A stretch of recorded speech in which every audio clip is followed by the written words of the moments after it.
దేవునికి స్తోత్రం. దేవుని నామానికి మహిమ కలుగును గాక. మన ప్రియ రక్షకుడైన క్రీస్తు నామం పేరిట ప్రతి ఒక్కరికి నా హృదయపూర్వక వందనములు. ఈ దిన వాక్యము మనం చూసుకున్నట్లయితే, వారికి భయపడకుము. ఇరిమియా 1వ అధ్యాయం 8వ వచనం. ఇరిమియా 1వ అధ్యాయం 8వ వచనాన్ని మనం చూసినట్లయితే, వారికి భయపడకుము.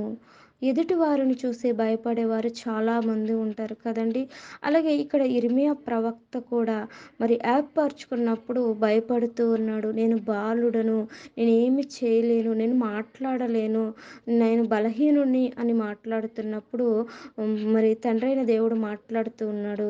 నీవు వారిని చూచి భయపడొద్దు, వారికి నీవు భయపడవద్దు, నిన్ను విడిపించుటకు నేను నీకు తోడయ్యున్నాను. ఒకవేళ వారిని చూసి, ఎదుటి వారిని చూసి భయపడుతున్నావేమో, ఈ వాక్యం వింటున్న నా ప్రియ సహోదరి సహోదరులారా, ఎదుటి వారిని చూసి నువ్వు భయపడుతున్నావేమో, ముందుకు నడవలేకపోతున్నావేమో, ముందుకు సాగలేకపోతున్నావేమో, నీ యొక్క ప్రయాణం ఏదైతే ఉందో మరి ఎదుటి వారిని బట్టి నువ్వు వెనకడుగు వేస్తున్నావేమో, వెళ్ళే దారిలో ఎన్నో చిక్కులు, ఇరుకులు, ఇబ్బందులు ఉంటాయని, మరి నీకు ఇష్టమైనప్పటికీ మరి ఆ యొక్క మార్గంలో నడవడానికి ఏమన్నా ఇబ్బందులు వస్తాయేమో అనేసి భయపడుతూ ఉన్నావేమో.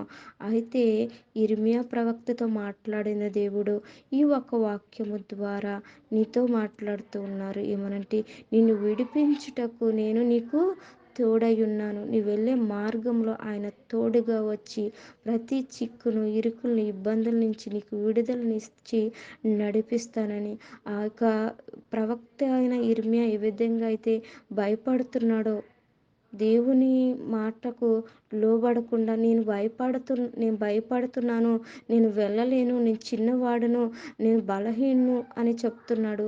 అయినప్పటికీ కూడా దేవుడు ఎంతో ధైర్యం ఇస్తున్నాడు.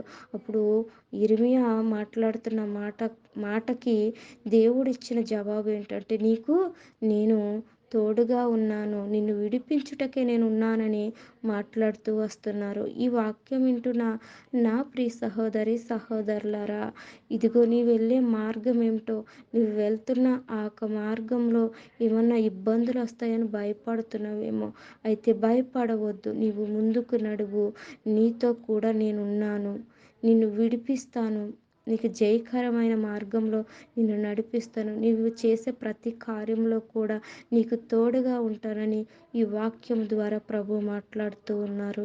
వాక్యం వింటున్న నా ప్రియ సహోదరి సహోదరులారా, ఇగో ఈ వాక్యము మీకు జీవితంలో నెరవేర్చబడాలని మనస్ఫూర్తిగా మన ప్రభు అయిన దేవుణ్ణి కోరుకుంటున్నాను. దేవుని నామానికి మహిమ కలుగునుగాక.